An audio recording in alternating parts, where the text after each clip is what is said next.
নিয়োগ দুর্নীতিতে এবার নাম জড়ালো কল্যাণীর বিজেপি বিধায়ক অম্বিকা রায়ের। অভিযোগ আনলেন বিজেপির বিধায়ক অসীম সরকার। হরিণঘাটার বিজেপি বিধায়ক অসীম সরকার প্রকাশ্যেই অম্বিকা রায়ের বিরুদ্ধে দুর্নীতিতে জড়িয়ে থাকার অভিযোগ জানিয়ে সিবিআই তদন্তের দাবি জানিয়েছেন। 84 জন ওই হাউস কিপিং এ নেবে, সব দলের থেকেই দিয়েছে, তৃণমূল থেকে দিয়েছে, বিজেপি থেকে দিয়েছে সুপারিশ করে, তারপরে আইএসএফ থেকে দিয়েছে, লোকাল ছেলেপেলে বিভিন্ন, এরকম 84 জন, তার মধ্যে অম্বিকারও 6টা আছে। কিন্তু আমি শুনলাম অম্বিকাদা যখন মহামান্য রাষ্ট্রপতি এসেছিলেন ওই টাইমে উনি 30 জন মানুষকে, ছেলে মেয়েদের দিয়ে, মানে ডুপ্লিকেট আই কার্ড বানিয়ে দিয়ে তাতে ভুবনেশ্বর এমস লেখা, উনি ওখানে কাজ করিয়েছেন 2 মাস যাবত।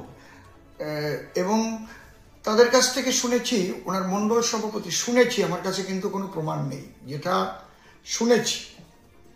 এবং যারা বলেছে, দেখুন সত্য কখনো চাপা থাকে না।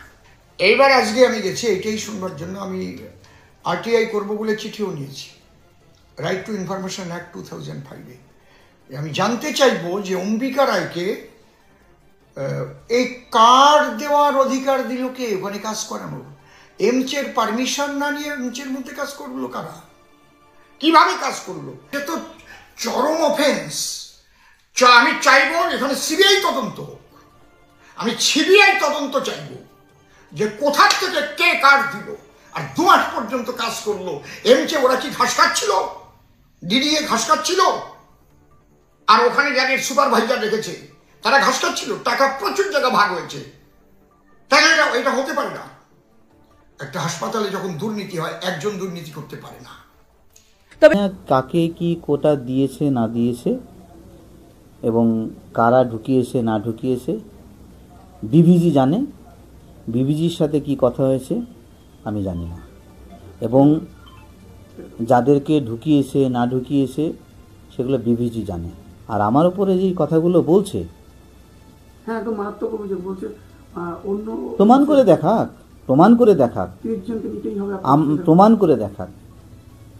একদম অস্বীকার মানে এর কোনো মানে ভিত্তিহীন। তাদের কাছে কি ডকুমেন্টস আছে? ওরা বলেছে আমাদের কাছে আই কার্ড আছে। আমরা বলেছি ঠিক আছে, এটাকে এমডিডিএ বললো নিজেই আই কার্ডটাকে মান্যতা দেওয়া হবে। তো সেই আই কার্ডটা ওরা প্রডিউস করেছে। আমরা এটাও বলেছি যে আপনারা কাগজ দেখে নিন, তোমরা ভাই কাগজ দেখাও যে তোমরা কাজ করেছো। এবং আমরা বলেছি যারা কাজ করেছে তারা যেন ডিপ্রাইভ না হয়, বারবার বলেছি ডিপ্রাইভ যেন না হয়। এরা এলাকার ছেলে মেয়ে 4 মাস ধরে কাজ করেছে, এমস কেন্দ্রীয় সরকার, এটা যেন বদনাম না হয়, তার জন্য আমরা গিয়েছিলাম। এবার অসীম সরকার বাবু অবিবেচকের মতন না জেনে শুনে কিছু বলেছেন, সে তার দায়ভার আমি নেব না।